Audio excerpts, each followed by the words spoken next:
top down, smoking on a fat cigar. Cool breeze in my head, bittersweet smoke flying through the air. It's the way I feel, smoking on a fat cigar.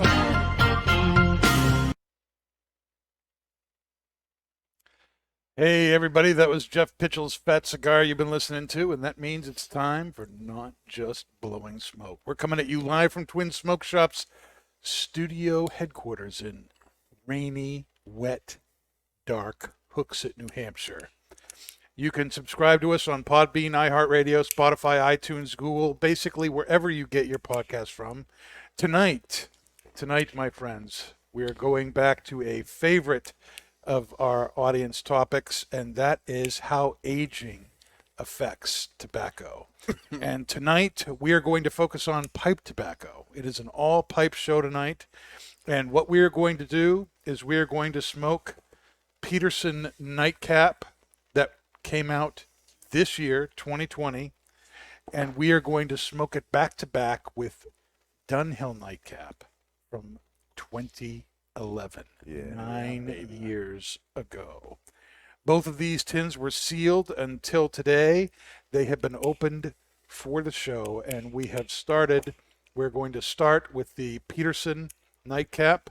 This is the new stuff, and you open up the tin. It's got all this fluffy stuff on there. You pull out this, and you get the tin note here. Very vinegary, smoky, savory stuff. What do you pick up, Nit? See, now, is anyone going to touch that now? Gotta take that in. We're in the middle of a freaking pandemic. Smoky. I didn't put my nose on it. I did not put my nose I on don't know. I'd like a replay. You didn't exhale through your nose, did you? it. Yeah, that's COVID. nice. It's nice. What do you smell, Dave? Nothing. Okay, Dave has the Rona. Yeah. Okay, we're I going to smell- pass it to Paul. I get a little bit of vinegar, and Yeah. that's about it. Well, definitely Latakia, that's for sure. It can Mhm. absolutely smell it. Yep. A little leathery, it's vinegar. Little, I don't want to say fruit because it's not fruit, but the sweetness. incense, yeah. There's a So the, sweetness definitely and got some incense. Orientals in there. Yeah, you Yep. can definitely taste the Orientals there and everything. Yep. Let me package this up here. Now, this actually has a little description on the tin. Okay. And I shall read it for you from the tin. Wow, thank This you. is on Peterson Nightcap. It currently says, the mixture of Latakia, small-leaved Orient. They don't say Oriental, they just say Orient. The Orient is in small leaves and has been put into this tobacco. And Perique create a rich flavored smoking experience. Indulge in a sensation of relaxation and leisure. Mixed cut. It's actually ribbon cut to me. I don't know what mixed cut means with that. But A little bit of ribbon. little now, bit of shell. this blend, Peterson Nightcap, was formerly out under Dunhill, the other tobacco that we're going to be smoking tonight. When Dunhill exited making pipe tobacco back in 2018, Scandinavian Tobacco Group, which had been producing it for them for some years, acquired the rights to the name and the blend and re-released it under the Peterson brand, which they also own. So the only difference between Peterson and Dunhill is that this tin says Peterson and this tin used to say Dunhill. Okay? Well, it It still is- does say Dunhill. It still does say Dunhill, but the new stuff, the only thing that has changed is the name on top of the tin. It is the same recipe by the same people who've been making it with the same tobacco they've been getting from the same places. So even though it's Peterson versus Dunhill, 9 years old, it should be a very similar blend. It's been made by the same company for a very long time. All right. So it both are made by the Scandinavian Tobacco Group. It's an English blend, a very, very popular English blend tobacco containing Latakia Oriental tobaccos, Perique, and Virginia. No flavoring on this. It's ribbon cut, and we are drinking the same thing with both tobaccos tonight, so that Yes, we we are. stay as consistent as we can, smoking both the new stuff and the old stuff tonight. Paul, what is it that we are drinking with this here, Becky? I have to thank Dave for this suggestion because this morning when we were talking about what we were going to pair tonight with, he was getting very excited, and I could not believe it was coming out of his mouth today. He had actually said, "If you go to the liquor store, can you please find Old Tub?" And I said, "What?" And he said he was jumping up and down. He goes, "If you can find Old Tub, get it. I hear it's phenomenal." And so after we did a little bit of research, trying to figure out what the notes would be with the notes of the tobacco, I thought it made a lot of sense. So Old Tub is from the Jim Beam Company. It is a Kentucky Straight Bourbon whiskey. It's 100 proof. From the Jim Beam website, before Jim Beam Bourbon, the Beam family made Old Tub, Old Tub. an unfiltered bonded bourbon, which was the foundation for what would become the world's #1 bourbon. This limited edition offering is a tribute to that groundbreaking whiskey.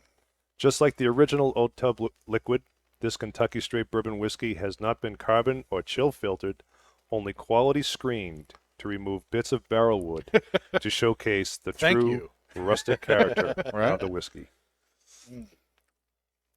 I'm glad they strained it Yes. before they put it in the bottle. Me too. No splinters. Good. You know, So- there's nothing like drink. You know, I like French press coffee, but there's nothing like, you know, getting to the bottom of that French press and then realizing you've just had a mouthful of coffee grounds. Mm-hmm. Yep. That's gross. So I can only imagine what it would be like if you actually had, you know, Some wood in there. bits of wood and char. Tastes it a- charry. Sure, it'll be amazing. Woody. I think it'll be amazing. Lots of wood notes. Crunch, crunch, crunch. Well, right off the bat, I'm getting spice, Why almost is my drink chewy? oaky, a little bit of honey, a little bit of caramel, some nice fruit with that too. You're picking up a lot of stuff. Are you talking I about know. the drink? Yes, I am. I know. It's I'm not talking about the tobacco yet. Okay, This okay, I is, was this is gonna strictly say. the Old Tub. the tub. I smell tub. Yeah. Mm, No, a I think it's little going to go really well. I got lots of vanilla right off the top of that. Paul, It's what's the very, very good. what's that on the finish? There's something there on the finish. It's kind of sweet. Is that maybe a little darkened caramel That's a little caramel. on the finish? I would definitely Of That's the agree drink? with Yes, Yep. that's yeah, I very believe you're right. Yeah. that's Yep. very very pleasant. You get it Caramel. right at the end, Yep. and it's kind of stays on your palate a little bit. Yeah. That's really nice. definitely. that. Which is also, I believe, like the finish of the pipe tobacco. I think he's meant to say caramel toffee, but Caramel coffee. Come look up with your face. David often pretends he's from the Middle East, Oh my God, or maybe India. India. Paul, if you're going to the liquor store, could you pick me up some more tub? I'll give you 50,000 rupees. Wow. Thank you. Come again. And we just got red flagged. Mm-hmm. And then Paul realizes that translates to like $6. Oh my goodness! So we've talked a lot about the drink, which we all think is great, Yeah, and it's under $25. really. Yeah, it's Oh, a great. great deal. It's 20 and it's a how many limited time rupees is thing. it? They're not making it forever. Once it's gone, it's gone. Oh boy, $23.99 at the liquor store. looks like I'm going tomorrow morning. Yes. Yes. I'll be first in line. Now, Sure you what do will. we think about the pipe tobacco here? This is the 2020 Peterson Nightcap. Paul, what are you picking up off this? So I get some nice smooth leather and some earth. I get some spice. The floral from the Orientals is present. Just a little bit of sweetness too. The retrohale, really nice. It's very, very smooth floral spice. Just a little bit of spice. Mostly the floral is what I'm picking Yeah. up. Some nice incense. Yeah, Yeah, the retrohale has that very incense-like, aroma to it. yeah. This is really creamy smooth to Yes, me. very, very. And I get some leather. This is now when I started smoking pipes 20-something years ago. Nightcap, Dunhill Nightcap was what I, was smoking a lot of.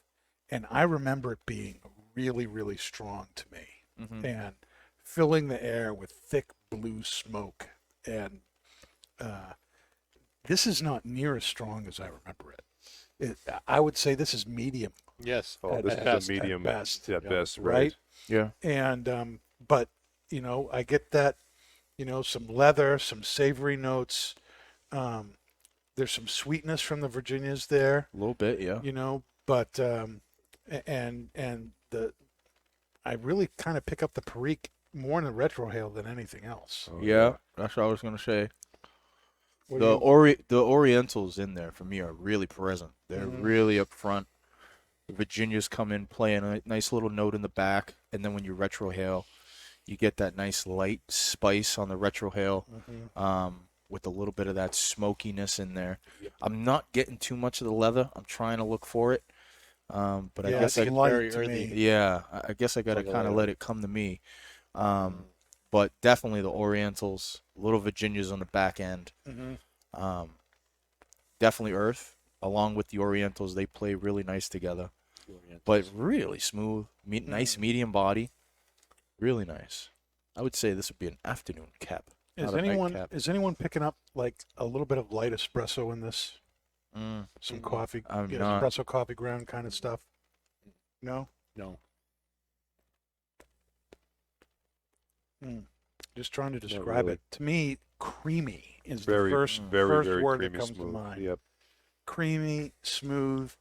It's Sweet. that real savory, almost steak one-y sauce thing that you get with like plum pudding, or But it's milder. Yes. Yeah. Mississippi River from Seattle Pipe Club. I don't get from this. It's very very smooth. Going back to back from, smoking the bowl Mm-hmm. and taking a sip of the bourbon, the old tub. Mm-hmm. That is, the sweetness just lingers in there with, I think the bourbon for me is bringing out more of the Virginias and making it a little bit more complex with the Virginias and the Orientals that are in there. They're So kind you're of, liking the pairing? I'm very much liking the pairing. Paul, what do you think? I didn't think there was any Virginias in this. There's a Yes, little There bit is. of this. There is. You sure? Yeah. Yep. Someone wasn't listening to the tin description. Latakia, Orientals, Perique, Perique. Virginia. Oh, Virginia. Okay. Then Those that might smoke explain why components. I'm getting a little bit more fruit flavor now. Yeah. Yep. Yeah. Now, Dave, this was your idea for the pairing, even though you had no idea what you were pairing because you'd never had the Old Tub before. You were just going by what people had told you about Old Tub. think I Yeah, might the have way though. he was talking today is that he had it multiple times and was just so excited to share it with us. And I finally said, Dave, have you had this yet? And he Neil goes, no. had brought it in at one point, and I had had a sip or two. Oh, okay, so Obviously off shift, right? Mm-hmm. Yeah, okay. Just want to make but sure. I of that. will say kudos to you, my friend. Yeah. because this is spot on tonight. This is really this good, is a man. very good pairing. And for 100 proof bourbon, man, that is really flavorful. Yeah. Really nice. It's I not too strong or over the top.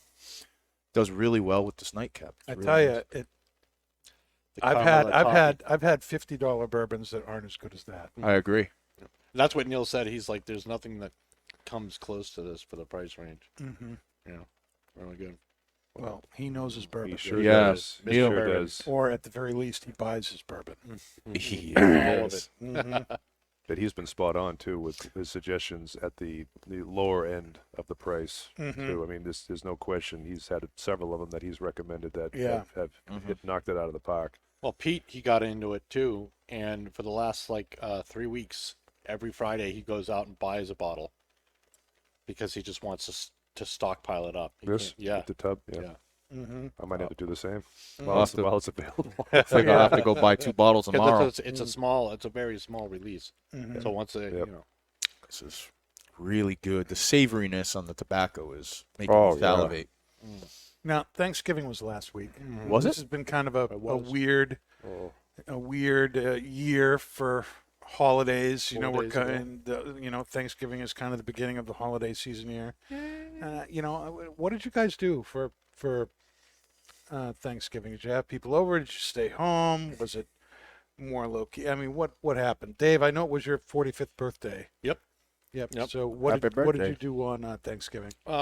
We had Mom over, and it was just me and my 2 boys and Mom, and we ate, and Uh-huh. we ate, and we ate, and we just watched, Netflix shows. That was it.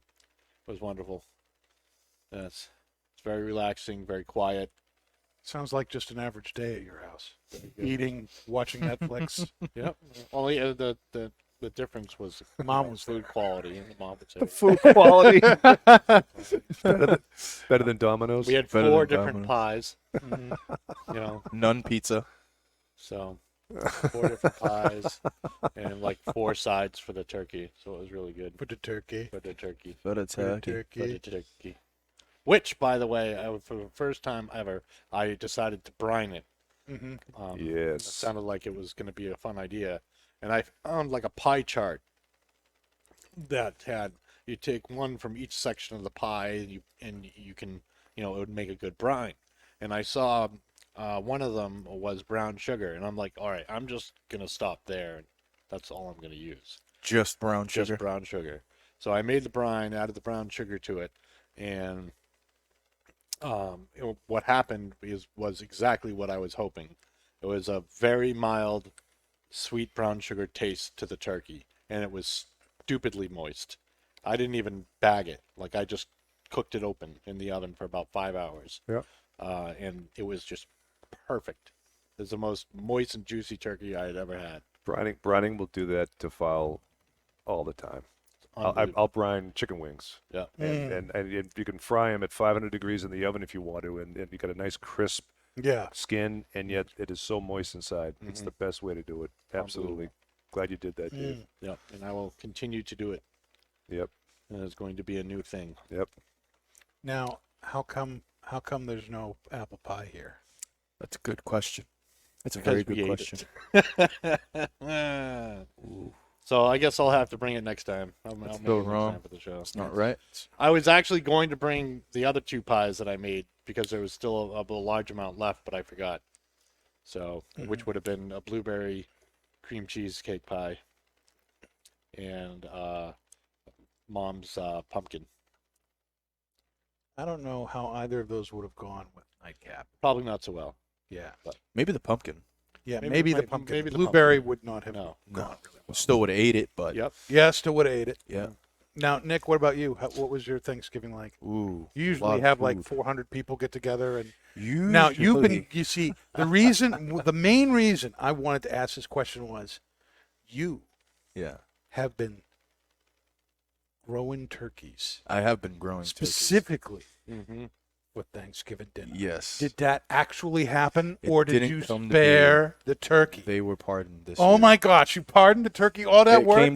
came down to like 2 days before, and me and my wife sat down and we had the conversation about one of them, and what I wanted to do this year, which when we started raising them in the beginning of the year, we started raising them and didn't think that COVID was going to go this long, and how we were all going to be kind of separated and everything. Now, So- what does COVID have to do with turkeys? well, my plan is to get the biggest turkey and have everybody come over Yep.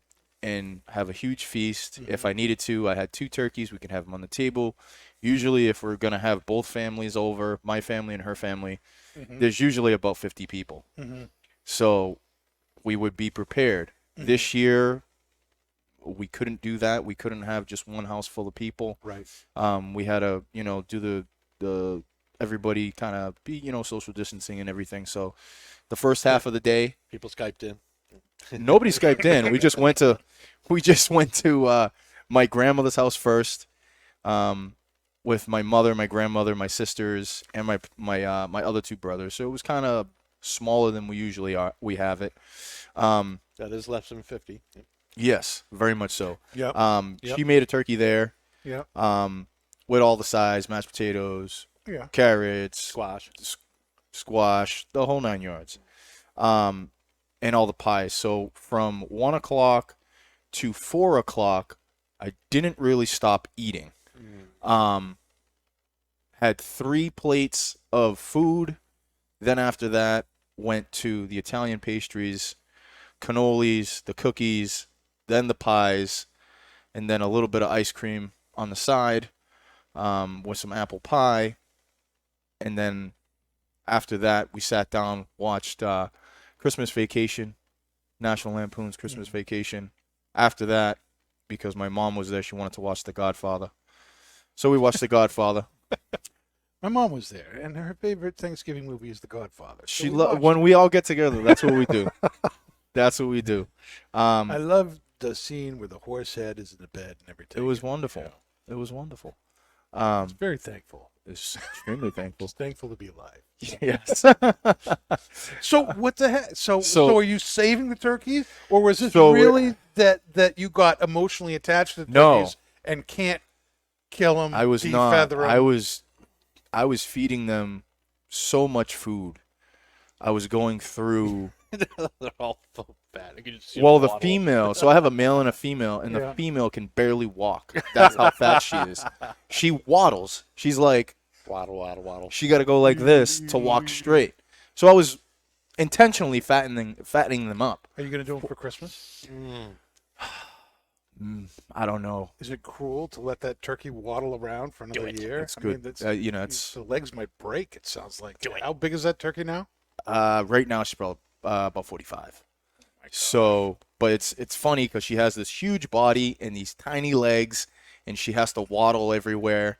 It's pretty funny. But anyways, after my grandmother's house, went to my in-laws' house, and we ate more food there. Yeah. And from 5 o'clock to 8:30, again, I continuously ate, and I couldn't move pretty much by 8:30. Just couldn't move. Okay.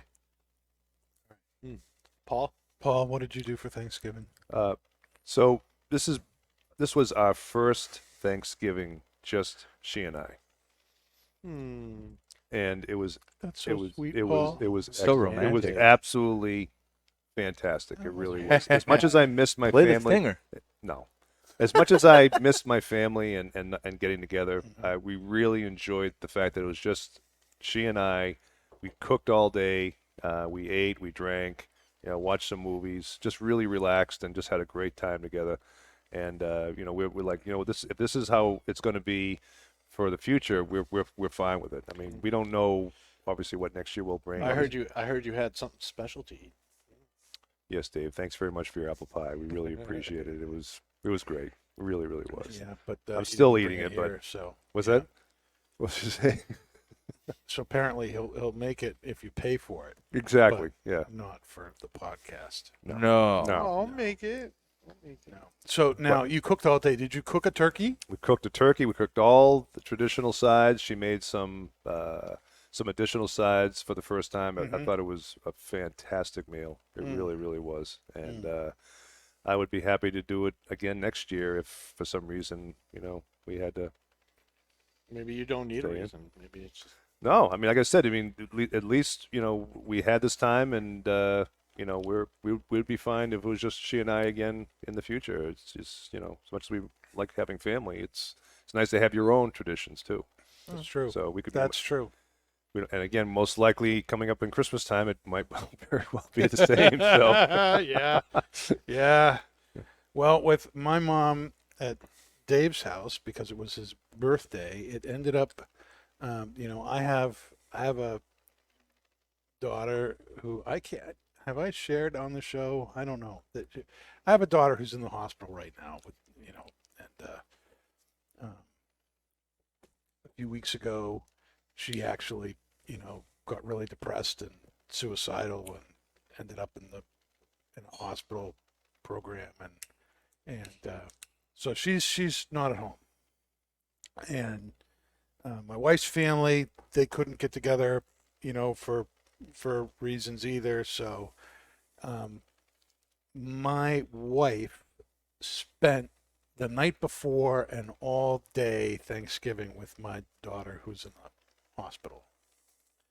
So I spent all day with my oldest and my youngest daughter at the house.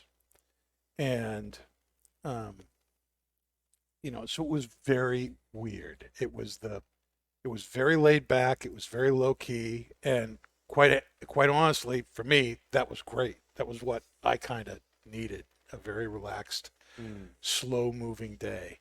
And my oldest, Maggie, loves to cook, and she really wanted to cook Thanksgiving dinner. And her plan had been to do it for, the whole family getting together, but then with all the stuff going on, that couldn't happen. So um, she cooked virtually the entire Thanksgiving meal, including the pies and everything. Wow. And it was fantastic. She did an incredible job. The turkey came out amazing.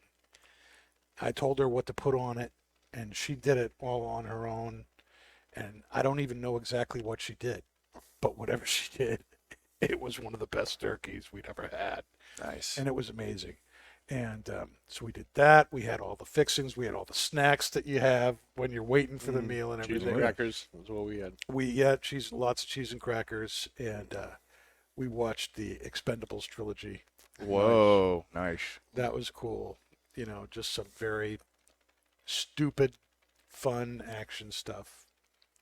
It was nice to see all the jokes that they make about their own movies. It was very cool. Saying each other's catch lines. Saying each other's catch lines. The best was when Chuck Norris comes out in the second one, and Sylvester Stallone says, "I heard you got bit by a cobra," Yeah. and he says, "Yeah," and after 5 agonizing days, the cobra died. So even doing the other the people Chuck are like, Norris jokes and everything, That was great. it was just so awesome. So that and then my wife got home later that night, and that's when we had dessert. So we, the 4 of us were able to have dessert. But it kind of sucked not having everybody in the family Yeah. together. It's been a rough couple of weeks. But Thanksgiving is still one of my favorite days. I love the idea of just focusing on the blessings that you have, and that the great things, people, lessons, experiences that you have in your life, and I think that's great to focus on. And the eating doesn't hurt either. No. The eating was really good. Now that we've talked a little bit about that, are you picking up? We're about halfway through the pipe bowl here, unless you're Nick, in which case you're probably done. No, I double packed it, so You we're double good. packed it. I double I packed. double packed my pipe. Double packed the pipe. So I'm Are good. you picking up anything different? Is it changing at all? Are you experiencing any other kind of flavors or things as you're going through here, or is it the same, stuff that you started with? I'm getting this. I'm getting some new stuff here, but I need to. Having done the talking here, I need somebody else to talk so that I can light this again. And I think the pairing is to me is bringing out a lot more of the earthy floral spice from the tobacco, and specifically it's really enhancing it on the retrohale.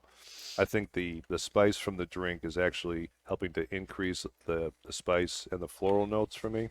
I think it's really, really good, though. It's really flavorful tobacco.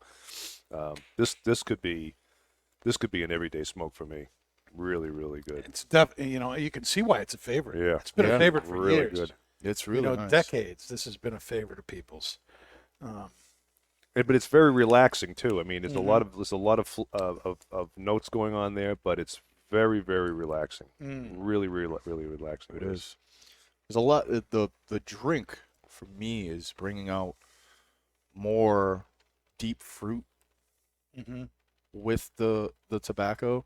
You get that Orientals alongside with the Virginias. It's making the Virginias come a little bit more alive. So for me, everything else is the same. The Virginias are coming across a little bit more strong. It's in the beginning. It was, you could kind of get it on the back end. It was very light. You got obviously the Orientals were playing a big part there in the front end. But now that I'm about a third in the bowl and drinking the bourbon, the Virginias for me are coming more alive. It's funny for me. It's the Orientals that are coming out.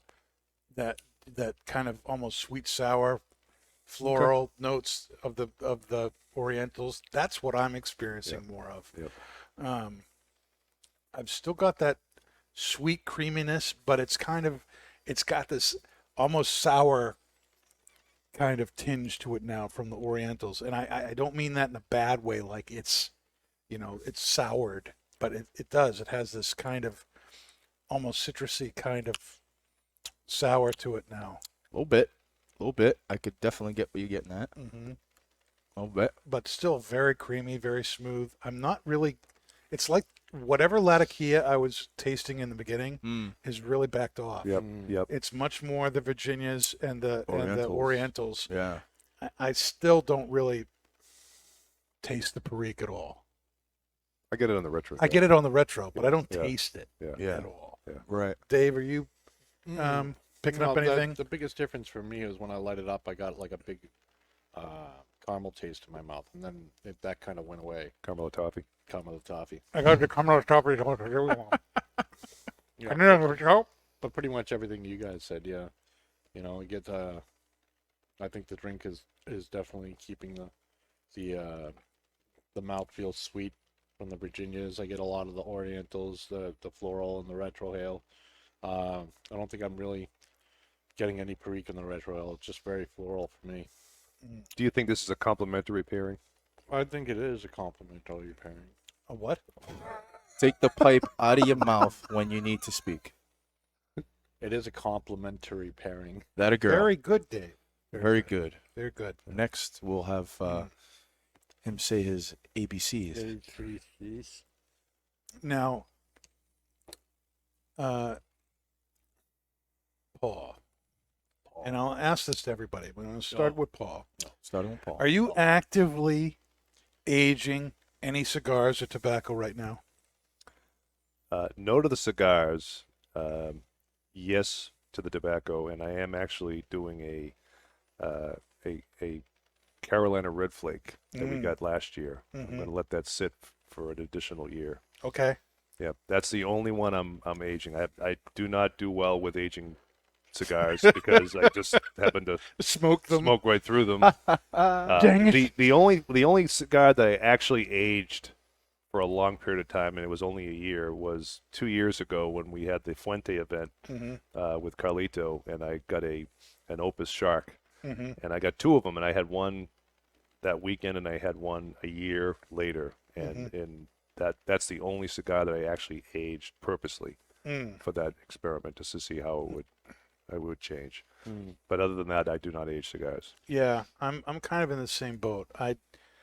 And I've said it before on the show. I think I don't have a whole lot of cigars at home. I mean, I have a humidor with there's probably somewhere between 30 or 40 cigars in there, but it's not a whole lot. And because I basically live at one of the greatest cigar shops in America. Yeah. There's no point in taking them home. They're all right here, But I do have a number of pumpkin spice cigars from Tatuaje. Those are that we've tasty. had. Yeah. And I have let them sit and smoked them on Halloween. Nice. So the ones I smoked this year were last year's cigars, and I still have a couple left. I'm going to see how they are next year to see how 2 years of aging on those has affected them. They were very, very good. Did I notice a big change between when I smoked them at the event versus a year later? Honestly, not really. They were still really good, but I wasn't like, oh my gosh, I got to age these for another year. But they still held up, definitely. But Paul, I have a couple of tins of 2019's Carolina Red Flake in the back of my cellar at home, and I'm trying like a Dickens to let them stay there. With COVID going on and everything, I've been raiding my box more than usual, and I'm hoping I can stay away. I did I did manage to age a tin of Esoterica Dunbar for a year, and it was very, very good when I opened it a year later. Again, I just looked at it and said, why am I holding off on smoking this great stuff? It's I great. need great stuff, and I don't want to spend the money on another tin. So I just opened it up. But it was really, really good. Nice. But, I've tried it, with a number of other things. I'll talk about those experiences a little bit later. But for the most part, it's that Carolina Red Flake, and I know that's going to age fantastically. And we'll see how that goes. And, we're fortunate that, we have, Twins orders enough of that stuff when it comes out that it doesn't become this, oh, you better get your tin and then it's gone. We order enough to have it for a while so that you can keep coming back and getting it. Stuff like that. Have you done anything with aging, Nick? Probably not. Unfortunately, no. I smoke too much. Every cigar that I try to age, I do have a humidor at home, and I do Smoke have it if you got it. exactly Yes, smoke it if I got it. And he's got it. He's going to smoke it. I'm gonna smoke it. I have a humidor at home. I think I have about maybe 20 to 25 cigars in there. So And basically, that'll all- last you a week. I try not to. I try to not to tap into that. I try to tap into that usually when my father-in-law comes over. Basically enough there, so on my day off, I've got enough to go through the day. Pretty much. Yeah. But I got some in there. Yeah, when I'm in the shower or you know what I mean, when I'm outside with the turkeys or something. Outside with the turkey. Or working on the car or something like that, But I got a few there, but I think the longest that I've ever aged a cigar was A week. no, a year. A year. A year. It was at the same event, the Afuente event. And Was that I- dog years? So it was like 3 months. it was dog years, yeah. And I did it on a year.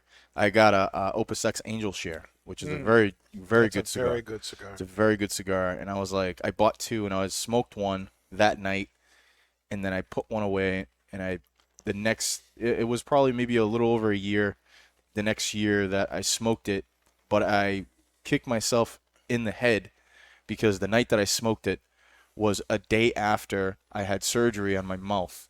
I had 3 teeth taken out. I still had stitches in, You're still bleeding. and I was still bleeding. I was still spitting blood, and I was like, you know what? I could really use an Opus. Yeah.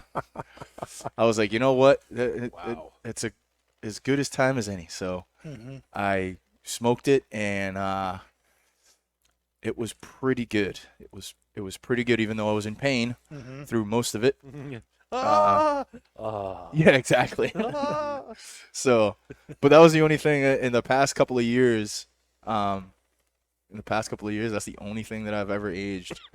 Before that, I was, working for Twins, and I was working for a smaller shop. I had cigars that I aged for 2-3 years, but now I'm just always smoking. Always smoking. Dave, Mm-hmm. you don't age crap. You haven't Not been here cigars, long no. enough to age Well, anything. the only thing I aged, I was able to age a few things for a couple months. Like last year, I aged a Dogma for like it was 2 or 3 months, so I saved it for my not birthday. gonna do nothing. But I do on the pipe tobacco side. However, I have a tin of Carolina Red Flake with Perique that I've had for Blake? Flake that I've had for it's got to be close to over a year now. So yeah, and With Perique? with Perique, yeah. Yeah, that came out in like May. Get close. Keep it going. Getting close. Ooh, Danny. You're 6 months. at 6 months. Danny on the So- on the relight, Mhm. right on the front. You got that deep espresso note in Oh, there. you did? I just got it. It's crazy. My All right. intention with that is to give it to Paul because I don't like it. So the only reason you're aging it is because you don't like it. He doesn't like the Perique. I like the straight excuse me. Carolina Red Flake. So I bought 2 tins. So when I got it, because I figured, I'd like it, but then I didn't. So the other tin is just kind of like set there. and I haven't even finished the first one. So you've been aging that too? Mm-hmm. Not really. Not really, but No. yes, it's in a mason There's jar. a difference between old tobacco and aged tobacco. Well, it's in a mason jar, sealed, so it is aging. Mm. It's not in a bag or in the tin. It's in a mason jar. All right. We're just about at the end of our first half here. I have some other questions, but we'll ask them in the second half of the show so that we don't go on for hours and hours here. What are our final thoughts here on the 2020 Peterson Nightcap that is available on the market today? I think it's a very enjoyable tobacco. I think that the leather. I didn't pick up any espresso, but the leather, earthy, floral notes. Again, a little bit of touch of spice. The retrohale, just that super smooth, floral spice on it. Medium. I'm going to say it's a solid medium now. Yeah. Yeah. It's definitely intensified to a solid medium now. So, but it would be an everyday smoke for me. I really enjoy this very, very much. All right. For me, that leather, that earth, there's a little bit of dark cocoa in here now as I'm going into this. Those floral notes and a little bit of sweet and sour zip from the Orientals that are definitely there.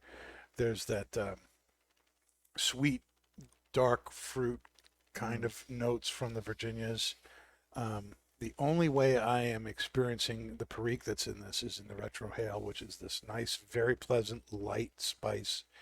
But as the tobacco has changed and gotten a little bit bolder in flavors, like Paul has seen too, that creaminess of it has been consistent all the way down. And just a very, very enjoyable smoke.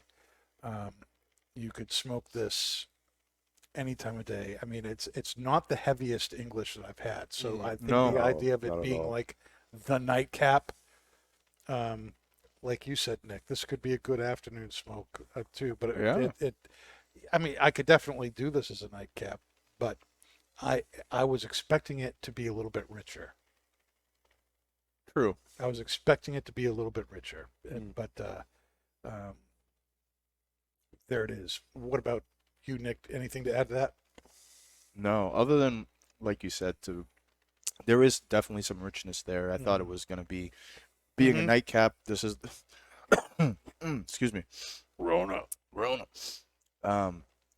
Being a nightcap, I thought it was going to be a little bit more heavier. A little bit more heavier. Yeah, thought it was going to be more of a fuller body. This comes off to me as a medium body. Excuse me, my God.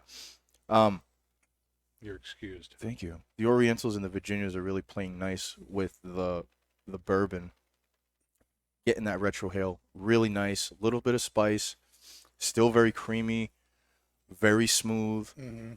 On the relight, when I relit it, I got that kind of really strong coffee, but it was only for that split second.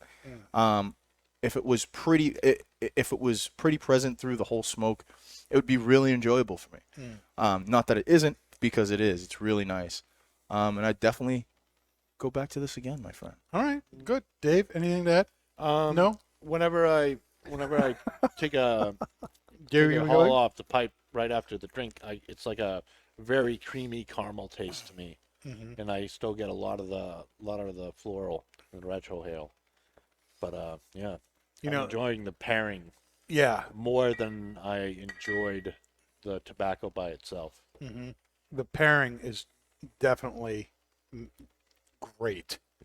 It really does, I think, pull out a lot of the good stuff in the tobacco, that earthiness, that leather, the sweetness plays well with the vanilla and caramel notes of the old tub. That's definitely awesome. I definitely think this is something where, the pairing makes this an even more enjoyable tobacco. Yeah, I agree. All right, we're going to take a little bit of a break. When we're back, we will have packed our pipes with the Dunhill Nightcap from 2011. Oh yeah. Try not to go anywhere. Thank you. Come again. All right, everybody, we're back. And a big shout out to our friend Wayne Moore, who was gracious enough to supply us with the Dunhill Nightcap from 2011. That was from his personal collection. Thank you very much, Wayne. And that is not just blowing smoke. We're very grateful. Now, there is no tin description on the old stuff, but I believe they had the old Dunhill tin description on tobaccoreviews.com, which was a little bit different. And it says, a rich blend for late in the day. It is a slow, lasting smoke. Just prior to packing, expensive Perique tobacco is added to enhance the bouquet. Again, it's made by the same company, Scandinavian Tobacco Group, Latakia, Orientals, Perique, Virginia, Ribbon Cut. When we opened this tin, the first thing I noticed was that you could tell it had been aged because it was not near as wet as the new tin was. And the tin note here is much more earthy and woody. It does not have that vinegary taste to it, or smell to it, I should say. Yeah. Would you agree? Don't touch. A little sweet note in there. You Mhm. get that earthy sweetness? Mm-hmm. Yep. Not a lot less vinegar and more earthy sweetness. Mm-hmm. And right off the bat, much earthier, Yep. a little bit darker. Yep. Yeah. More rich, obviously. Mm-hmm. Yeah. Not a lot of sweetness. Not a lot of sweetness Get at a all. lot but it's more earth. almost more like a wood. charred oak kind of a taste to it. Yeah. I'm not getting a lot of the incense floral notes that The I got out of Orientals first one. are- This is more of an earthy, Yeah. slight spice. Mm-hmm. I'm picking up the spice on the Retro Hill, but I'm not picking up the Oriental incense or floral notes. Yeah. I'm picking up the incensey kind of stuff, but it's much more potent. It's not floral Yep. anymore. Yep. But it's more of an incense-like aroma.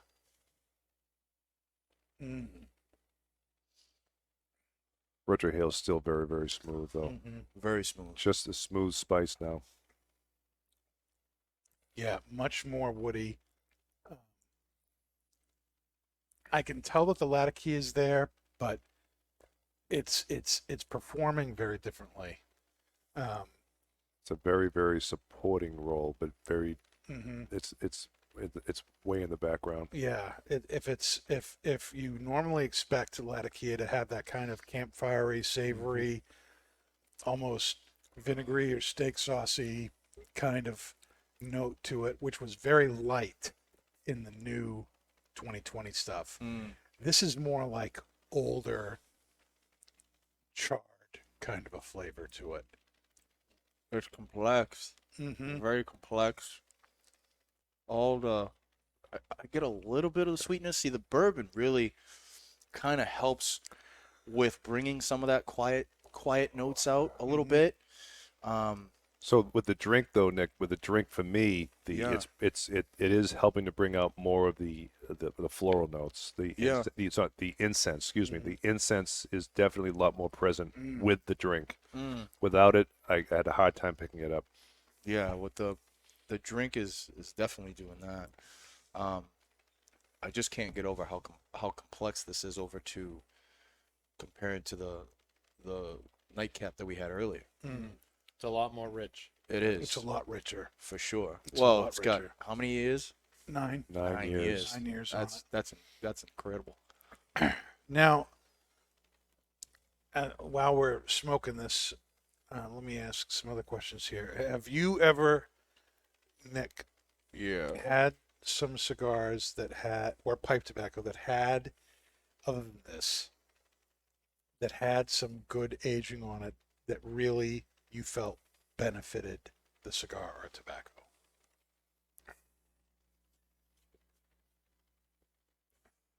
That would be a no. Okay.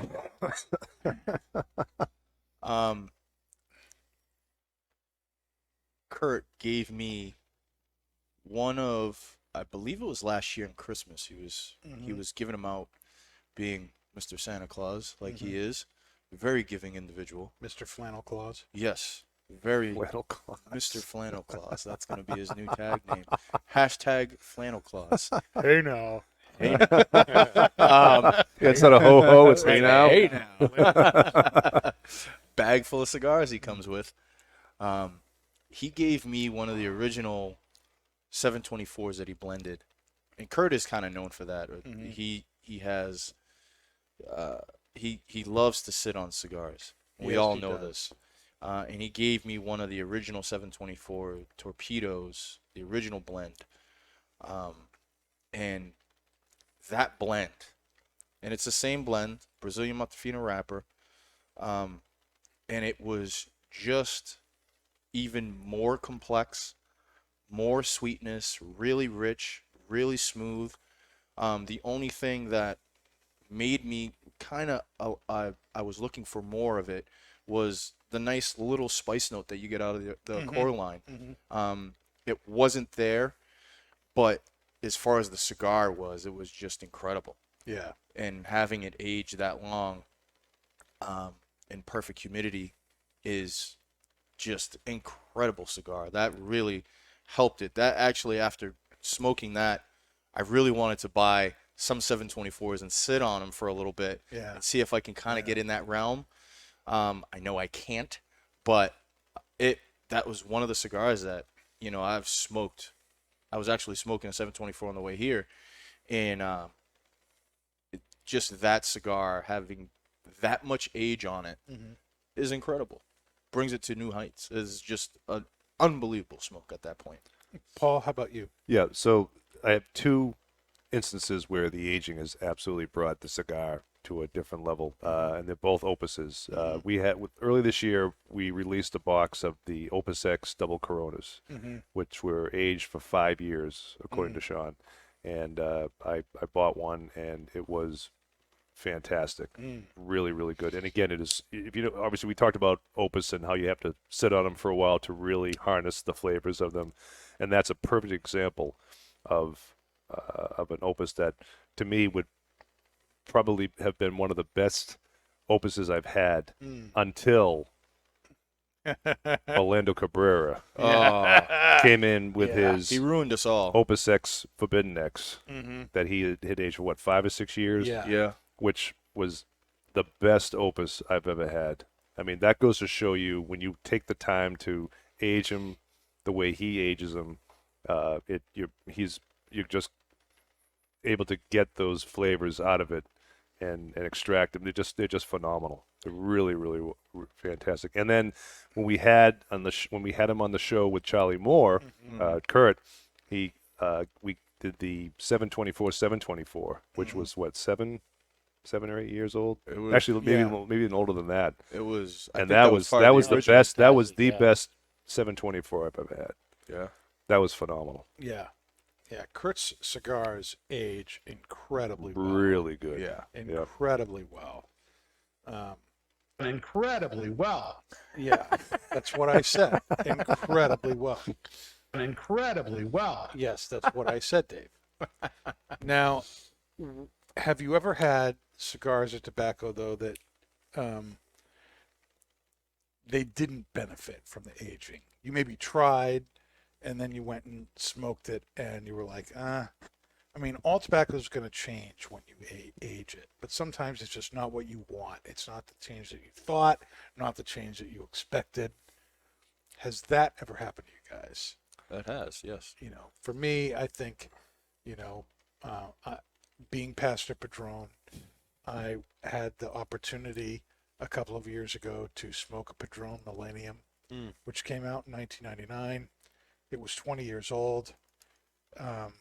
Came right out of the, George Padron's personal collection of stuff, and I was so excited to smoke it, and it was like smoking paper. Oh. There was nothing left to it, and it was great to smoke it. It burned great. The construction was great, but all the flavor had just aged out of the cigar, and it was needless to say a little bit disappointing for Pastor Padron. The only the only example I can give is that this may not be a very good one, but way back when I was first getting into cigars, and I had some Cohibas overseas. They were Cuban, and they were pretty good, regardless if they were as good as they said it was or not. I didn't really know much back then, but I came back and I bought what I could find would be the closest thing was the Cohiba Red Dot, and I wasn't a big fan of that at that time, but I had an extra one and I put it in my humidor and I sat on it for almost a year, and I had it again and it did nothing for it at all. I just was not impressed at all. So that's probably the only example I can give for where aging may not have done anything to the cigar at all. Now, how is this Dunhill Nightcap from 2011 different from the Peterson Nightcap 2020? It's definitely a lot more richer. A lot richer. A lot richer. I'd say it's a medium plus. It's smoother. You think it's a medium plus? You think it's that much? Yeah. I'm going to say Well, it's definitely bolder. Yeah. It is, yeah. all right. I'm going to say The it's. retrohale is I a don't. lot more I'm not powerful. getting the boldness that you guys are experiencing. I'm going to say it's the same. It's the same, maybe intensity level for me, but I'm not picking up the leather notes. The earth is definitely a lot more prominent. Yes. The incense, maybe not the floral. I'm not picking up the sweetness that it was out of the original, but it's incredibly smooth.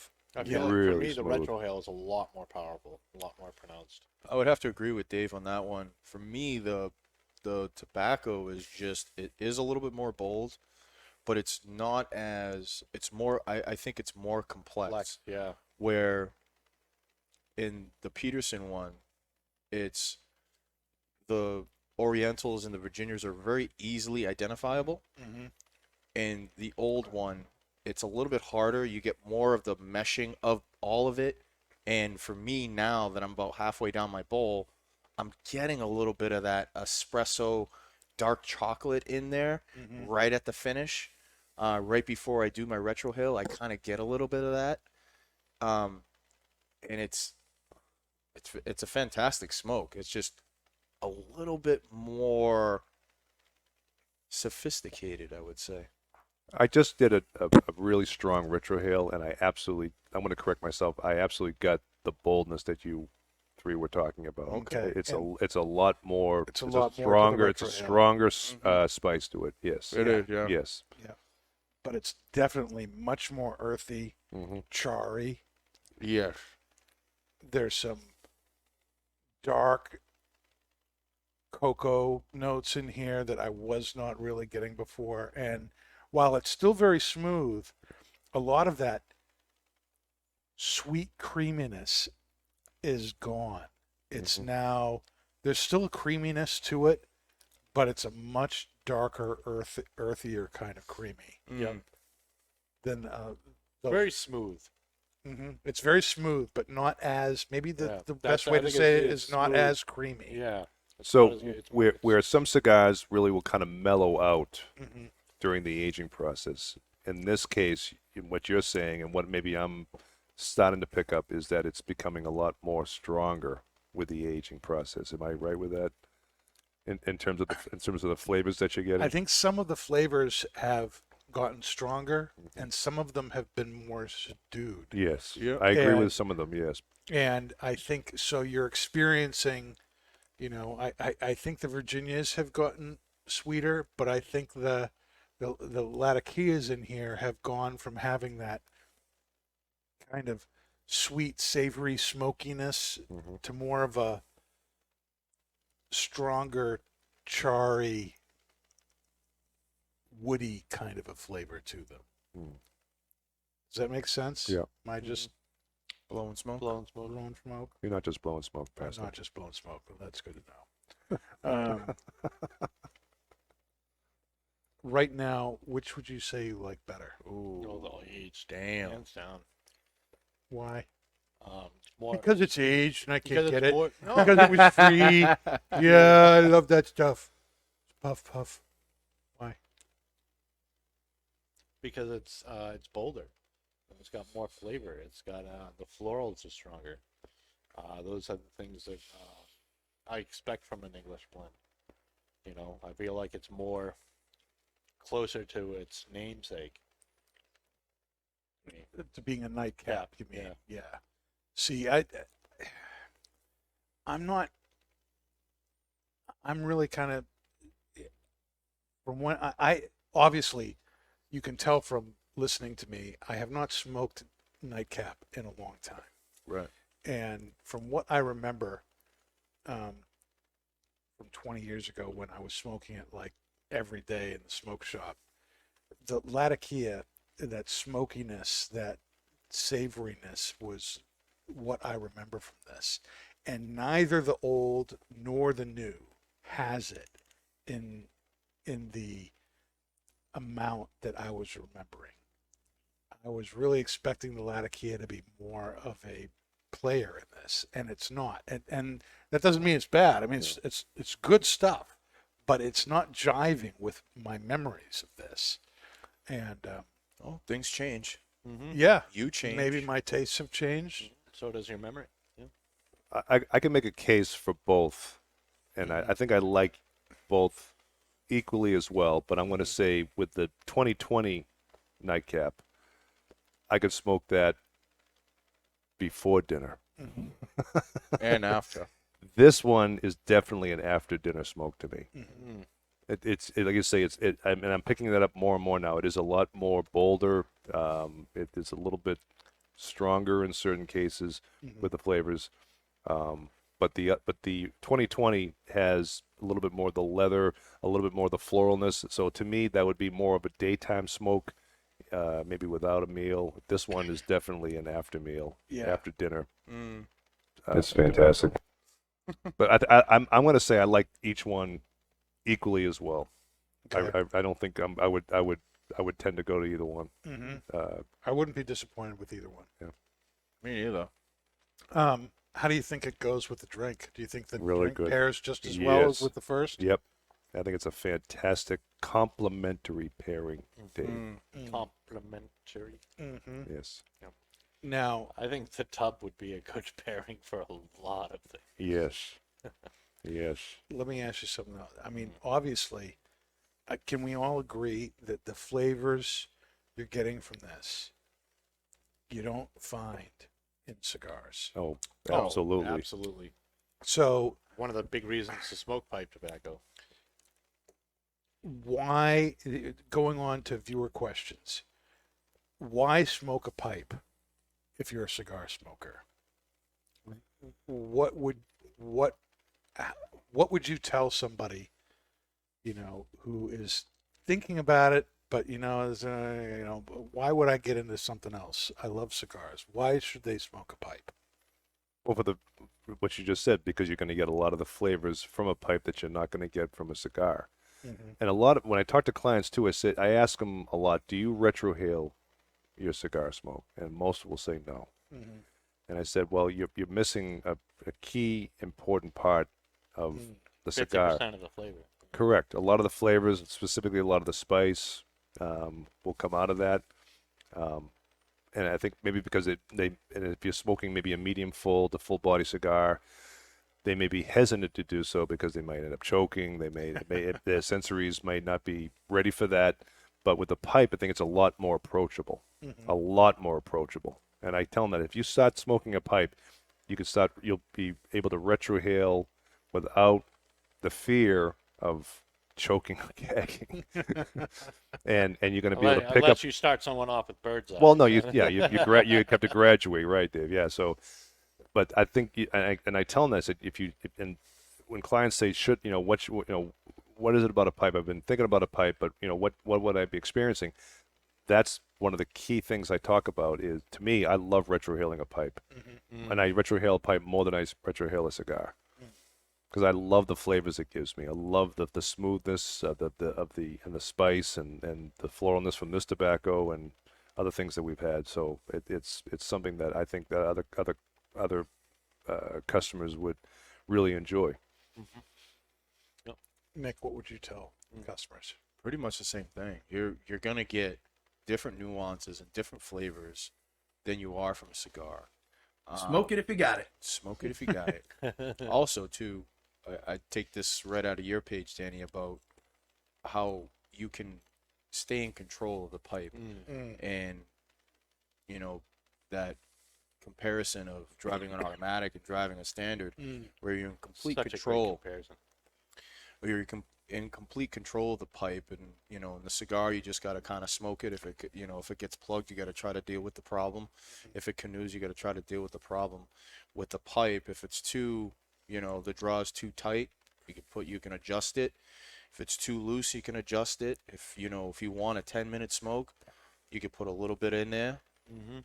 You're in complete control, and the flavors that you're going to get from different tobaccos, different Virginias, the Orientals, the Periques, the Latakias, going with an English blend versus an aromatic, there is a whole world of flavor that you're gonna bring yourself to if you kind of get out of your comfort zone and you just expand.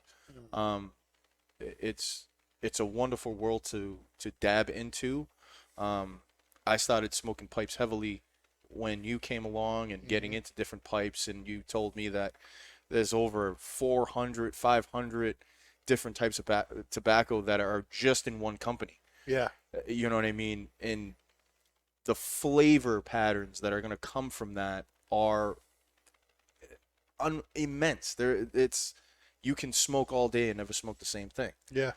And with cigars, you're kind of caged in with Dominican, Nicaraguan, Ecuadorian, Connecticut broadleafs, San Andreas. Even though I love them so much, and everybody at this table does as well. Oh yes.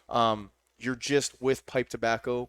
You're kind of the world of tobacco is kind of at your feet, and you can do whatever you want, and then you can mix blends as well with the pipe tobacco. You're not caged in and saying, okay, well, I have to smoke this, the San Andreas wrapper, Nicaraguan binder filler, and that's it. With pipe tobacco, I could take a little bit of this, I could take a little bit of this, put it in my pipe, and see what comes from it. Yeah. You know what I mean? You're the blender. You know what I mean? So it's another whole world that they can definitely get into. Yeah, it's much more hands-on. Absolutely. Yep. Dave, what have you told customers? Geez, I just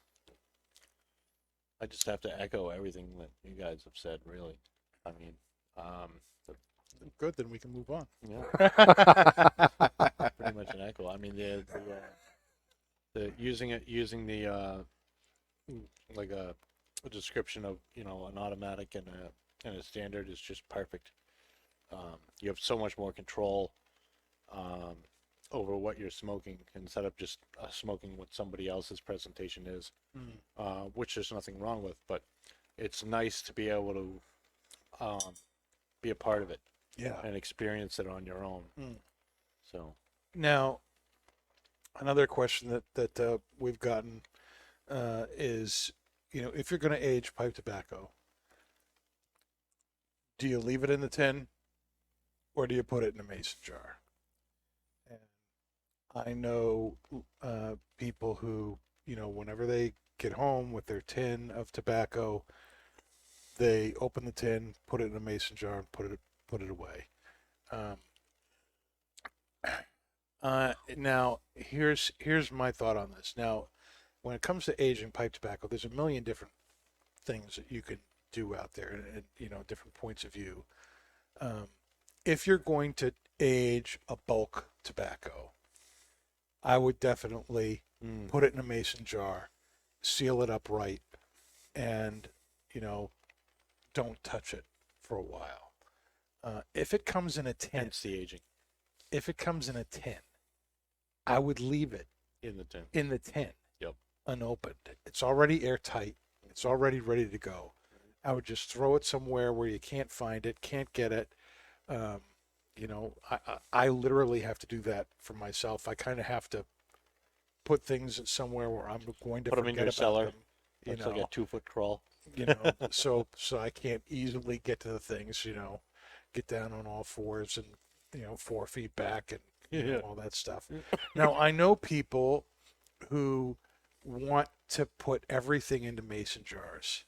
I had a friend of mine who, whenever he got his tobacco, and frankly they were mostly bulks, he would put them all into little mason jars, put them into drawers, chalk tops on everything, and that's all great, especially if you're getting bulk stuff. That's the way to go.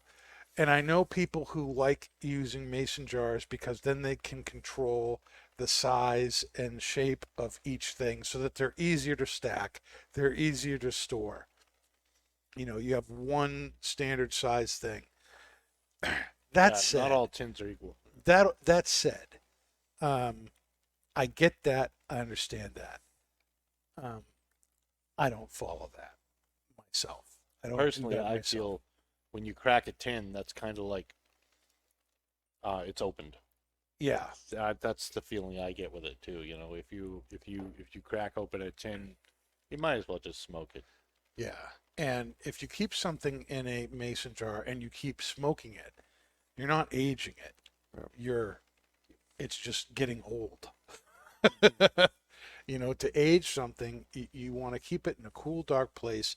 The great thing about pipe tobacco and aging is you don't need a humidor. Pipe tobacco does not need to be kept in a 70-70 environment like cigars do. As a matter of fact, that's bad for the tobacco. You don't want to do that. So just take the tin, put it someplace where it's dark and relatively cool, between 60, 70 degrees. Frankly, the closer you can get to 60, 65, the better. And just let it go there. And my experience has been, if the tobacco is going to be smoked in less than a year, I haven't experienced keeping it in the tin being a detriment. If it's longer than that, yeah, you could experience some serious dry out stuff. But and my experience really comes from Twins, where we're able to have open tins of pretty much everything that we sell. That isn't rare anyway.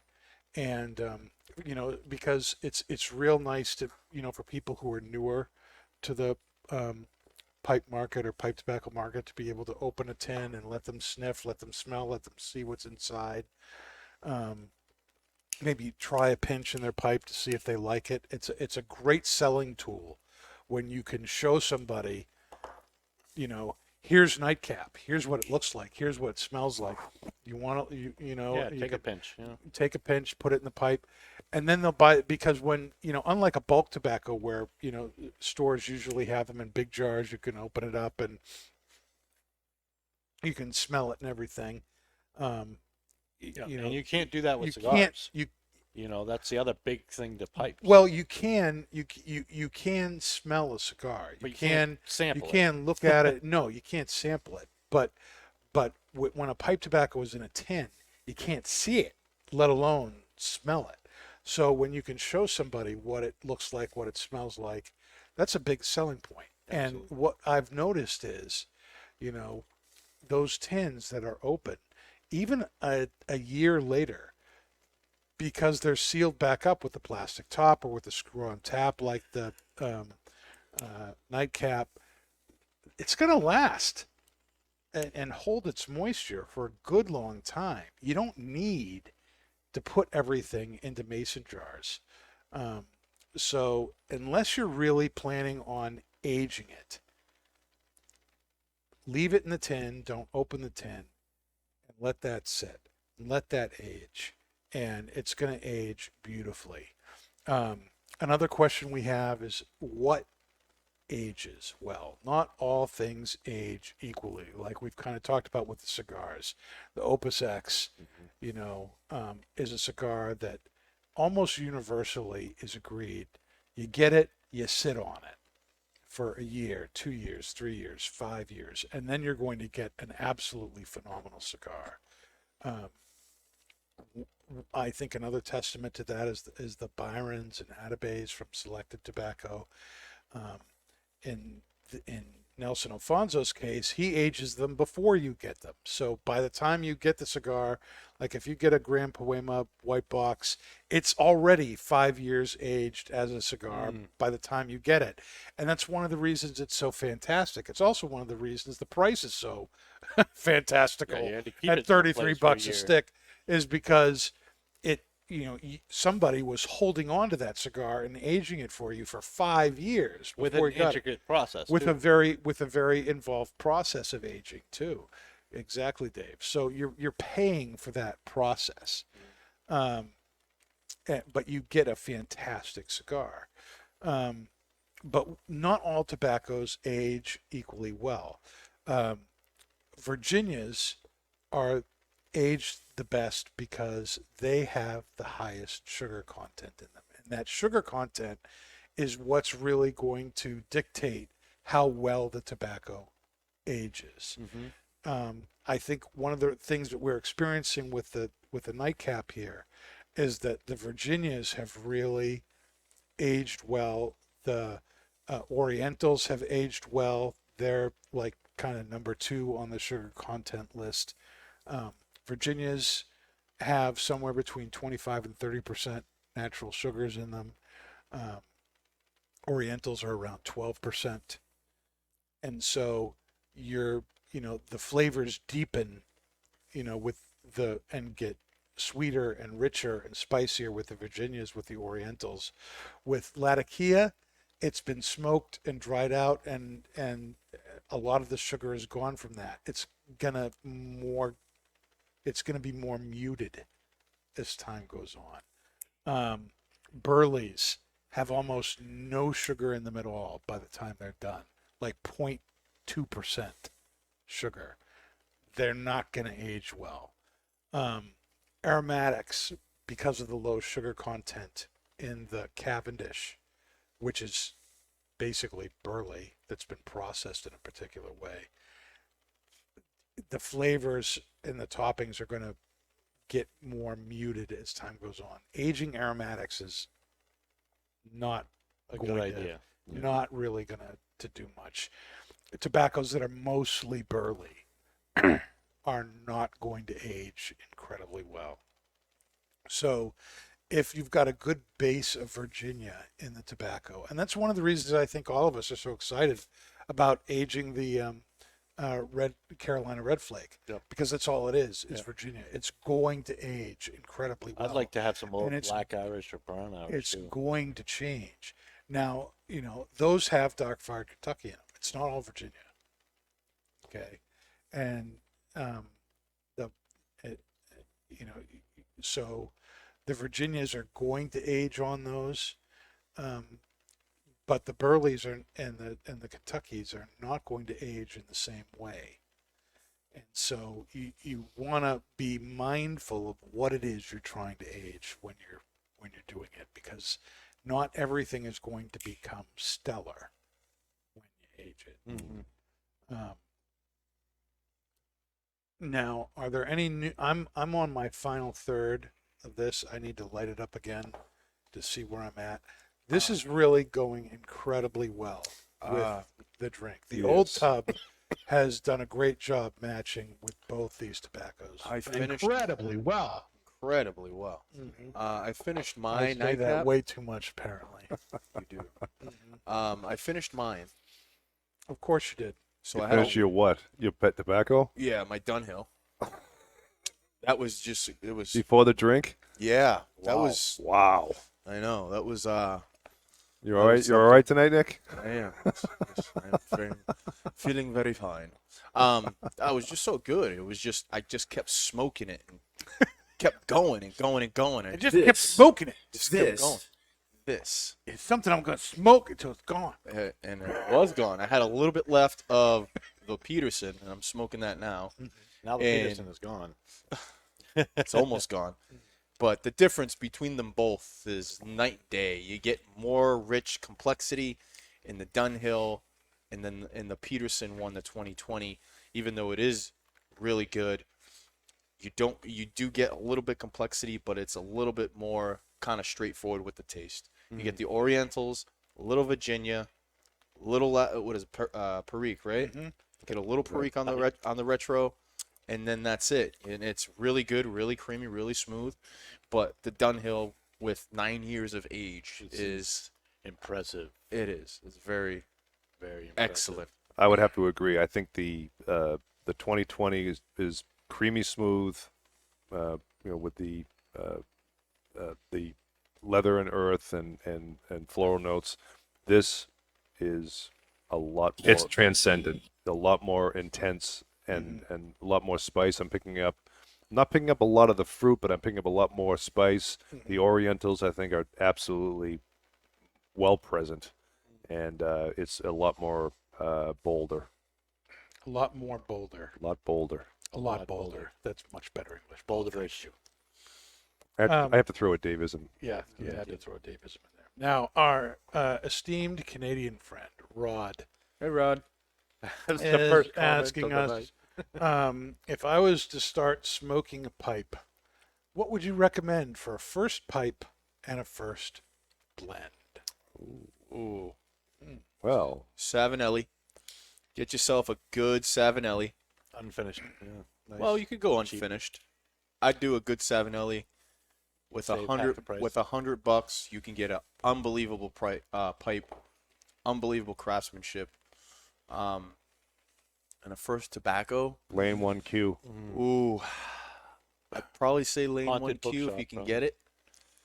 But if you're going tin, man, try to get yourself some Esoterica and never look, never look Haunted back. Bookshop. That's a good Never one look for- back. I'm thinking. First I cigars said moment. Lane 1Q only because it is the most popular one out there, True, yeah. and that is maybe the easiest to find. Captain I would Black think, Blue. Yeah, or Captain Black. Blue. Yeah. Yeah, Captain Black Blue, the Yep. Navy. Yes. yeah.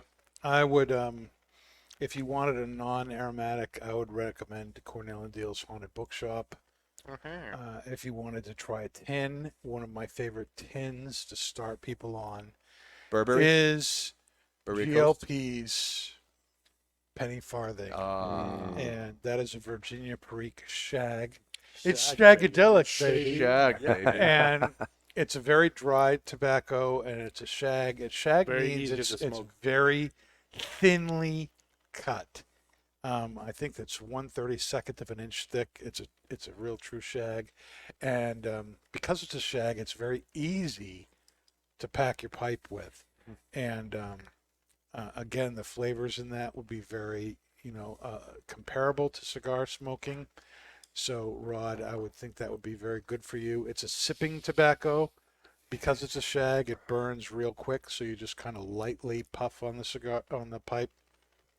But Savinelli unfinished retails for $60. That's a great lifetime pipe. And that's what they do with Briar. That has some. It's good quality, but it's not as pretty as they want for the You make regular it pretty. lines. That's the point. But as you smoke it, the Savinelli unfinished pipe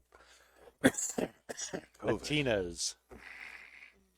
and any unfinished pipe will absorb the oils and things that are in the tobacco, the oils from your hands, and the pipe changes color in patinas as you smoke it, and you get this really, really incredible pipe. The first Savinelli unfinished pipe that I bought for myself, I bought so that I had a kind of inexpensive pipe to bring around the shop and not worry about it getting banged up or dinged up or dented, because it was just a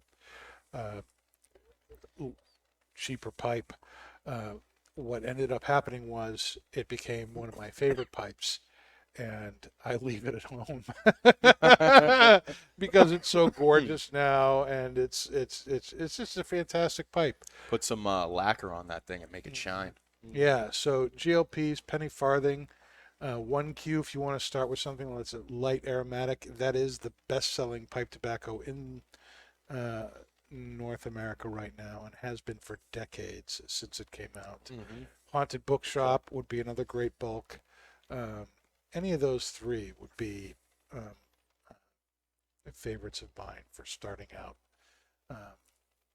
But go for a pipe that looks good to you, that feels good in your hand.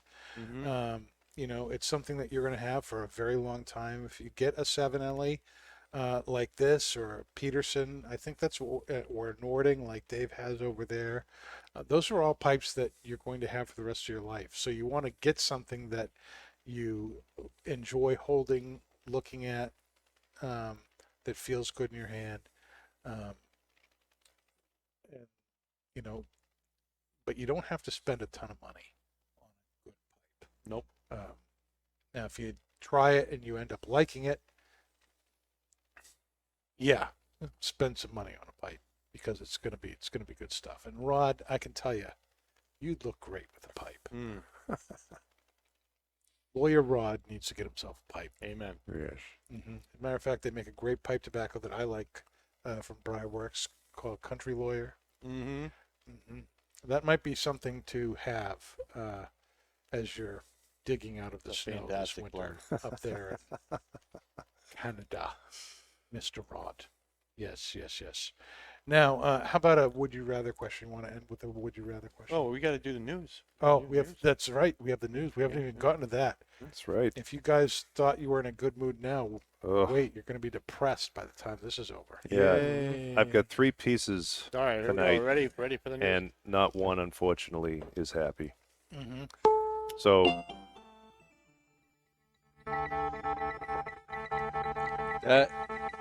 That you couldn't come up with a better stinger for Paul?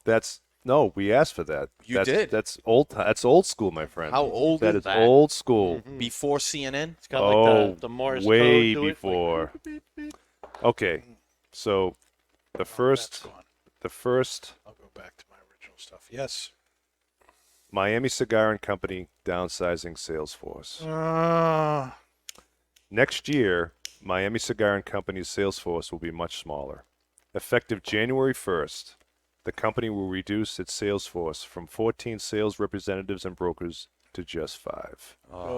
In a letter to retailers by Jason Wood, the vice president of Miami Cigar and Company, the company said it was moving in a different direction. He declined to provide much in the way of detail in the letter, but it seems likely the move is related to the fact that one brand, the flavored cigar line Tatiana, makes up a disproportionate of the company's sales despite receiving little advertising and few new products.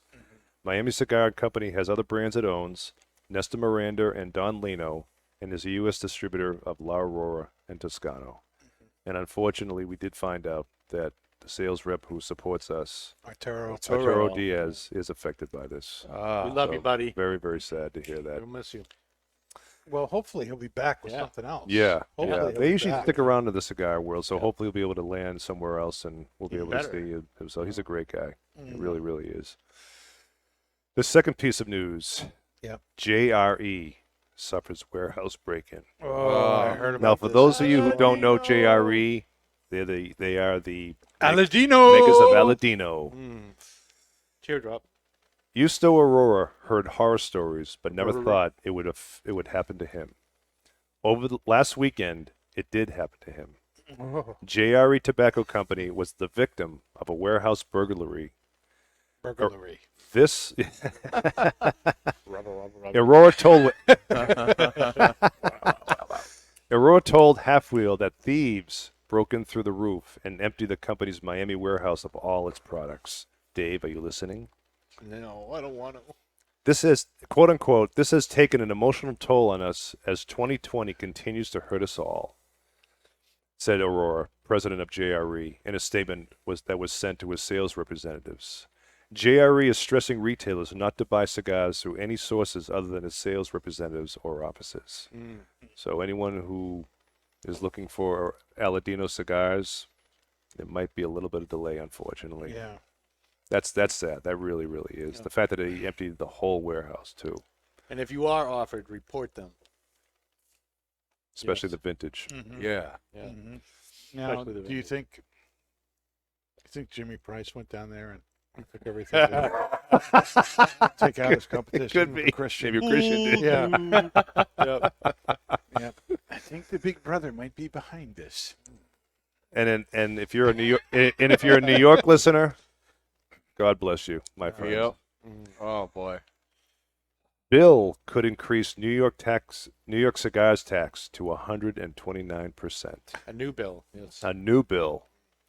A bill proposed in the New York Senate Assembly would make it the most expensive state in the country to buy cigars, effectively doubling the price of cigars in less than a year. Oh my gosh. Assemblywoman Linda Rosenthal, the district of 67, who's a Democrat, has introduced AB 11123, surprise. which would increase on certain tobacco products. The most damning changes would be for cigars and vapor products. Yep. If passed, this would increase the tax on larger cigars from 75% of the wholesale price to 129% of the wholesale price. Jesus. As an example, a cigar with an MSRP of $9.50, which likely retails for $16.63 before sales tax currently, this would increase to $24.51. Yeah. So much for the cigar industry Because in New York. apparently 75% didn't make much money. No kidding. After 1 month. The proposal would also Surprise. increase the tax on vapor products from 20% to a wholesale price of 48%. It would be the second massive tax increase for cigar retailers in less than a year. Last month, a change went into effect that removed a tax scheme that effectively taxed cigars at 28.5% of the wholesale price. Under that system, the same cigar with an MSRP of $9.50 was likely around $12.21. The 129% uncapped tax would make cigars in New York the most taxed in the U.S., passing Utah's 86% tax rate. Yep. Unbelievable. Man. Why The fact does- that they just enacted that 75% tax, and now they want to go after more. Yeah, and some businesses have already gone out of business. Yep. You know? Yep. So if you like That's- cigars, don't live in New York. Just crazy. Just let 2020 continue. Mm-hmm. Ugh, that's horrible. I need to drink more. Drink to them. Oh, God save New York. God All right. bless New Hampshire with 0% tax on cigars. mm-hmm. Yeah, where the 950 cigar is 950. $9.50. Yes. I We remember- actually had a guy in Londonderry today from Michigan. And when I rang him up and told him a price, he was like, "There's no tax?" He's like, "There's a state that has no tax?" He just didn't think that it was even possible. Yep. You know? And I'm like, that's just sad. That man from Michigan shops here all the time. He should know. He should know there's no tax here. Yeah. I know exactly who that is. He knows there's no tax here. Well, he didn't even, I don't think so, because he didn't even know there was a lounge upstairs. Probably a Okay, DJ probably a from different guy from Michigan then. Mhm. Now, would you rather? Would I? We need a little pick me up. Would you rather question after that depressing news? You know, they're not taxing alcohol like that, are they? In New York. I doubt it. Yeah. There hasn't been any So news on it. There's you're gonna Of course see, not. You're gonna see liquor go up. Good grief. Would you rather, Dave? Uh-oh. Starting with Dave today. Mm-hmm. Would you rather live on a houseboat or in a cabin in the mountains? Oh, That's Damn. That's tough. Houseboat. I would rather live in a houseboat. That would be awesome well, for me. if- I'd love to if- live in a houseboat. if the houseboat, I Houseboat. remember houseboat. Houseboat. The Hey, first, Ernie. the first The first bird. houseboat that I remember was in MacGyver because he lived on a houseboat. The first houseboat you remember was on a television show called MacGyver. And if it was on the ocean, then The yes. ocean. If it was on a river or a lake, no. did you just say Z Ocean? Yeah, The ocean. that's what he said. The ocean, Z Ocean? the ocean. The houseboat on the ocean. Was on- Is that houseboat That's on French the now. ocean, Pa? Yeah. He became French now. With in the my last Kamala 30 seconds.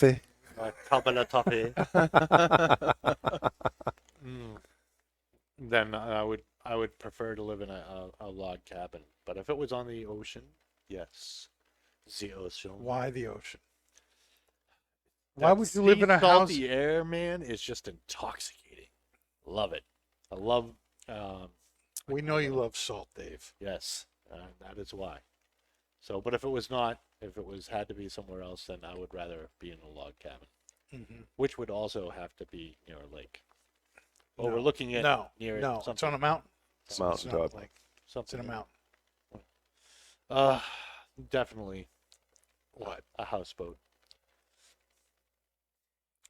I feel like you've completely changed your story in the last 30 seconds. Well, if I can't look at a lake or be near a lake in my log cabin, then I will defer to the Which is it, Dave? Houseboat Boathouse. or the cabin? houseboat. The houseboat. The Okay. houseboat All right. on the ocean. Nick, Houseboat. try not to change your mind. Houseboat all day long. I love the sea. Yep. If it's on the sea. If it's on, is it a sea? The sea. Is it a sea? Houseboat. I It love depends if there's liquor. If there's plenty of bourbon, I'll go I'd rather wherever it live. is. I'll Rather go than where live with more the that bourbon. is. So if it's in like Tennessee and I can get some good bourbon, man, Make my give me own- that Tennessee. Make my own bourbon. Be in Tennessee has mountains. They have Yes. mountains, right? Oh, yes, it does. Yeah. it Yes, does. it does. Be high up in the Tennessee The mountains. Tennessee. Making my own bourbon up there. Ooh, man. Moonshine. But it would probably have to be a houseboat. You'd make moonshine. You would I would make anything anything. Something with a good with alcohol 150 content. proof. I'd be drinking that Paul? all day. To me, I love the woods. I love camping. I know what my girlfriend would say. She'd say the houseboat without fail, but I would absolutely choose the cabin. I Paul is not a love glamper. the solid. I love the solitude Mm-hmm. of the woods, mountains, Grizzly Adam Paul. the fresh air. You can have fires. You can't have a fire on a boat. Well, you You, can. you can have a nice open bonfire out there. Mm-hmm. You can smoke your pipe tobacco, smoke your cigars, be with nature. Oh, all day long, every Yeah. day and twice on Sunday, my friend. There you go. Danny, I already said houseboat. houseboat. Houseboat. You Houseboat. care to expand on the houseboat? It doesn't matter if it's on the Lake The, or, lake or ocean I or would- saltwater I would love pool. to live in a houseboat. Pool. That's been a kind of a dream of mine for a long time. I would love that. I don't need a lot of space. I'd love to be able to take the boat out and go places, preferably warmer places. Yes. The South. Yeah. Just head South. Why am I here? Why am I here in this Why aren't you back in Florida? wet, dreary, Florida. dark New England? Twins in Florida. Here we come. Yeah. Kurt, you need to start Twin South. I will go down there myself. I I'll told start him. it for you. I told him we need to.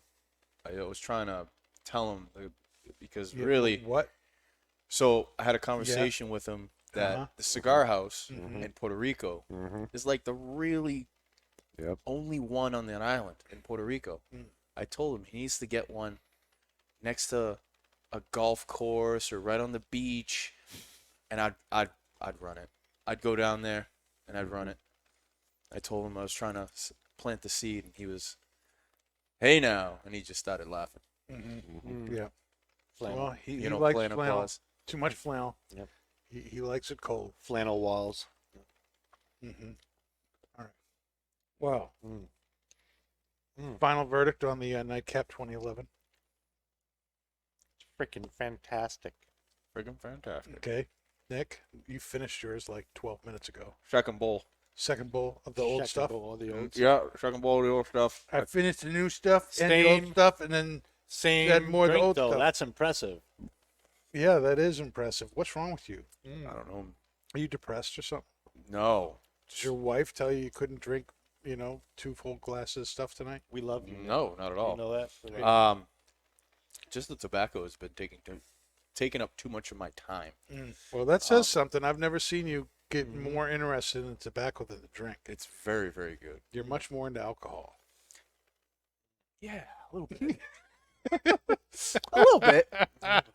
Paul? Yeah, you. This is some good alky. Sorry. Go ahead, Paul.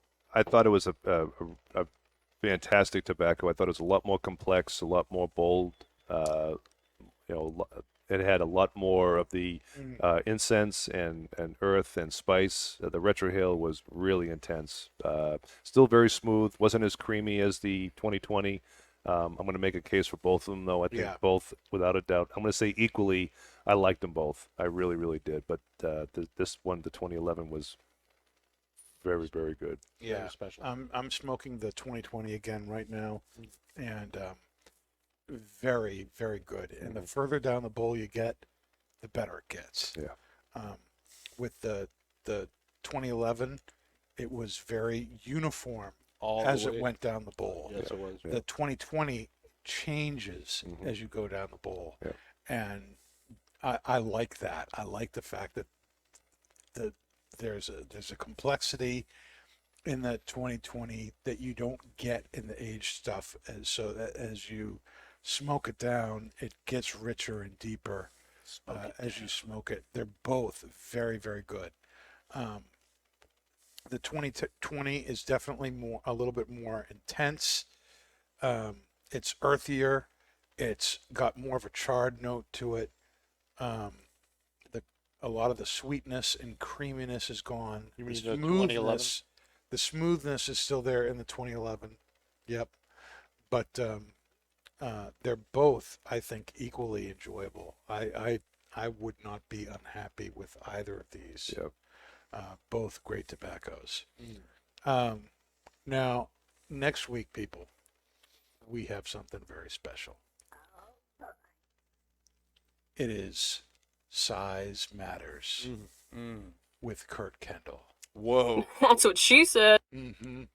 We will be looking at how ring gauge affects the smoking experience of tobacco. We've talked about how age affects the experience of smoking the tobacco this week.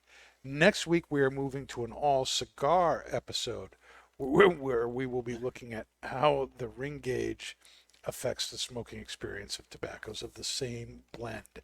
And we're going to do that by smoking the 724 1874 Gagger, which is a 6x60 ring gauge cigar, and then smoking the 1874 Lancero, which is Big a difference. 7.5 by 38 Fantastic. Vitola. They're both made of the same blend of tobaccos. How does the girth of the cigar change how the tobacco presents? You're going to have to find out next time by being with us. Get yourself a 724 1874 Gagger and Lancero and smoke along with us. We'd love to know what you think. And Kurt will be here with us. And if things go the way he promised, he will be here in this room live with flannel us. and all. The Flannel Man will be here in person. And we're really looking forward to that. And if things go well, we might have the Potion Master as well. Potion Master. She'll be Potion Master. finally showing herself. That would be fantastic. That's going to be If epic. there's anything better than Kurt, it's Kendra, the Potion Master. Yes. Hopefully, things will align and all of us will be able to be here next week. So make sure you follow us to get notified about that at facebook.com/NJBS podcast, and follow us on Instagram at Not Just Blowing Smoke so that you don't miss a thing. We'll see you next week, people. Thanks for being with us tonight. We'll see you soon. Thanks, everyone. And that's Not Just Blowing Smoke. Another day, another smoke, boys. See ya. You've been listening to Not Just Blowing Smoke, the podcast that brings the wealth of knowledge, expertise, and fun of Twins Smoke Shop, New England's premier smoke shop, right to you, wherever you are, whenever you want it. You can find us at our website, notjustblowingsmoke.com, and keep in touch with us on Facebook, YouTube, Twitter, and Instagram at Not Just Blowing Smoke. Thanks for listening, everybody, and that is Not Just Blowing Smoke.